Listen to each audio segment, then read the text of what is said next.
আমাদের দলের তো আর ভারতের সঙ্গে চুক্তি করার কোনো বিষয় নয়। আমরা একটা জনমত সংগঠিত করার চেষ্টা করি। কিন্তু আমরা একটা জিনিস দেখেছি, এবার বিএনপিও একটা বড় সমাবেশ করেছে। আমরা একটা জিনিস দেখেছি, যে সময়টাতে আমরা লং মার্চ করি এবং যেদিন আমরা তিস্তা ব্যারেজের কাছে যাই সেদিনই ভারত পানি ছেড়ে দেয়। আমরা প্রতি বছরই এটা দেখেছি এবং সবাই বলতো যে আপনাদের যখন লং মার্চ হয় তখন আমাদের যে মানুষরা যায় তারা গিয়ে দেখে কই একটু একটু পানি আসছে। তো এবারেও কিন্তু তাই করেছে। তো ফলে এই জন্য আপনাকে আমি একটু থামিয়ে দিতে চেয়েছিলাম যে আমি আমার কথাটা শেষ করার জন্য। ভারত এবার খুব কনসার্ন, তারা জনমতটাকেও বিভ্রান্ত করতে চায়। জনমতটাকে বিভ্রান্ত করে দুই দিক থেকে, সেটা আমার চেয়ে আরও ভালো নঈম ভাই ভালো বলতে পারবেন। কিন্তু আমি যেটা বলতে চাই যেটা যে আমার রাজনৈতিক অভিজ্ঞতা থেকে অথবা আমাদের বাস্তব সংগ্রামের জায়গা থেকে, যে তিস্তা, রংপুর এবং উত্তরবঙ্গ আর তিস্তা এটার সঙ্গে একটা প্রাণের সম্পর্ক আছে। কীরকম? এই যে বলছে এবার আর হামাক ঠকান না বাহে, বলছে যে আমরা তো বহুবার ঠকেছি, বহুবার আশ্বাস পেয়েছি।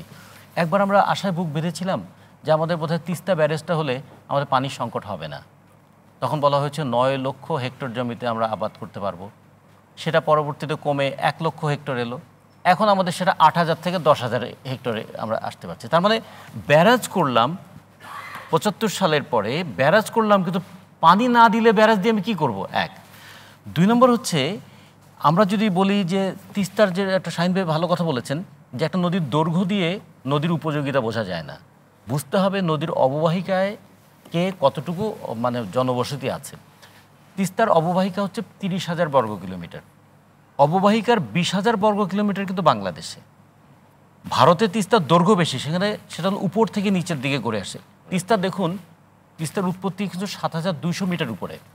আর তিস্তা যখন গড়িয়ে এসে ব্রহ্মপুত্রে মিশে গেল যমুনার কাছে এসে, তখন কিন্তু সে ভূপৃষ্ঠ থেকে মাত্র ধরেন 40 মিটার উপরে। তার মানে স্লোপটা কীরকম দেখুন তো, 7,200 মিটার থেকে 40 মিটারে, অনেক উচ্চতা থেকে। এই জন্য তিস্তার বলছে একদম তীব্র গতির একটা নদী। এবং এটাকে তো একসময় বলা হতো ত্রিস্রোতা থেকে তো তিস্তা এসছে, আত্রাই, পুনর্ভবা এবং করতোয়া 3 কিন্তু বাংলাদেশের নদীর গতিপথ বারবার পাল্টে গেছে নানা কারণে।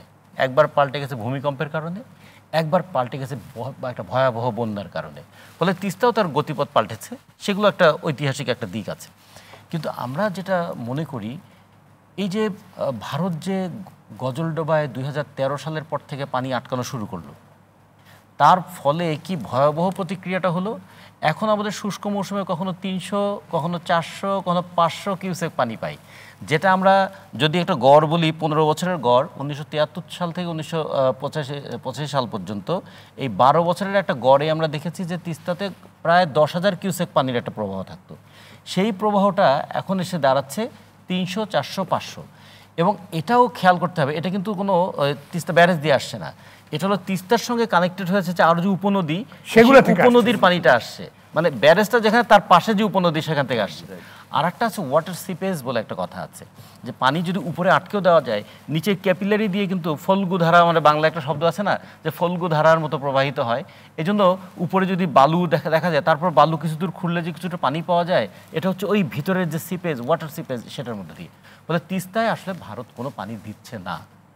তিস্তায় ভারত পানি দিচ্ছে না এই কথাটা সত্য নয়। ভারত পানি দিচ্ছে না কখন? যখন আমার প্রয়োজন। ভারত পানি দিচ্ছে কখন? যখন আমার প্রয়োজন নাই, তখন দুকুল ভাসিয়ে তিস্তার পানি এবং আমার দুঃখের কারণ হয়ে যাচ্ছে। ফলে ভারত কখন দেয় না এবং কখন দেয়, সেটা কিন্তু আমার প্রয়োজনের উপর নির্ভর করে না, সেটা নির্ভর করে তার প্রয়োজন থেকে। আমি এখানে একটা কথা বলে একটু শেষ করতে চাই। আপনি যেটা বলেছেন যে মানুষ যে আশায় বুক বেঁধেছে যে তিস্তা মহাপরিকল্পনা হলে ভালো হবে, কিন্তু এইটা একটা সায়েন্টিফিক একটা অ্যানালিসিস দরকার।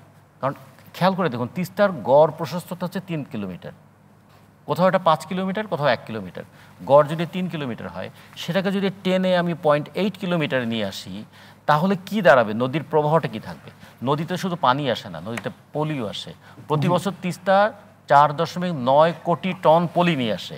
এখন ধরুন আমি ক্যাপিটাল, আমরা সেটা করবো কিনা সেটারও একটা বিষয়। মানে নদীকে শাসন করাটা খুব আনসাইন্টিফিক, নদীকে ম্যানেজমেন্ট করতে হয়। আমরা কিন্তু নদী শাসনের দিকে যাচ্ছি। নদীকে শাসন করতে গেলে নদী তার রিটালিয়েশন, প্রতিশোধটা নেবে। এখন প্রতি বছর যে আমার প্রায় 5 কোটি টন পলি আসে, এখন আমি ক্যাপিটাল ড্রেজিং করে এখন তার নাব্যতা যদি 5 মিটার থেকে এটা বাড়িয়ে 10 মিটার করি, পরের বছর তো পলি এসে ভরাট হয়ে যাবে। তার মানে প্রতি বছর তাহলে আমাকে এই ড্রেজিংয়ের মধ্যে থাকতে হবে। এইটার ইম্প্যাক্টটা কি পড়বে?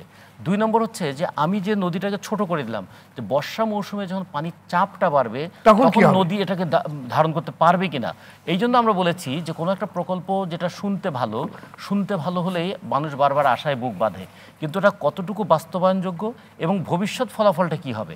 যেমন আজকে একদিন মেঘনাথ সাহারা যেমন বলেছিলেন ফারাক্কা ব্যারেজ ভারতের জন্য দুঃখ হবে, আজকে বিহারের নীতিশরা বলছে এই ব্যারেজ ভেঙে দিতে হবে, কারণ আমাদেরকে মানে কষ্ট দিতে গিয়ে তারা নিজেরাও একটা কষ্টের মধ্যে পড়েছে। ফলে নদীর যে স্বাভাবিক গতি প্রবাহ, আমাদের এই জায়গাটা জোর দেওয়া উচিত যে নদীর একটা স্বাভাবিক গতি প্রবাহ আছে।